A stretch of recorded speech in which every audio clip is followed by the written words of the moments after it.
everyone, I'm Rose. In this quick tutorial, I will show you how to change and customize the toolbars in Close 3D version 2025. Let's get right to the point so you can set up your workspace the way you like. Step 1. Open Close 3D. I'm here in Close 3D and make sure you are on the main workspace where the 2D and 3D windows are visible. Step 2. Go to Toolbar Settings. At the very top, go to Main Menu, then Settings. After that, User Settings. Now choose User Interface. Then scroll down the sidebar until you see an option called Mode and Toolbar. Here, you'll see Default Mode, 3D Toolbar, and 2D Toolbar.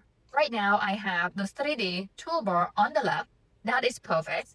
But I'm going to change the 2D toolbar from the right to left. Step 3. Reset if needed. If things get messy, just click Reset Toolbar to go back to default. Don't worry, nothing breaks. You can always re-customize later. Step 4. Save your setup.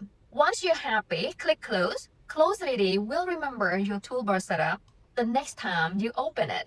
That is it. Super simple. Now your toolbars in Close 3D 2025 march the way you would. So you spend less time searching and more time creating. I'm Rose from Encoder Fashion, and I hope this made your workflow easier. If you like this tutorial, give it a thumbs up and follow me on Encoder Fashion for more Close 3D tips. Bye and happy designing!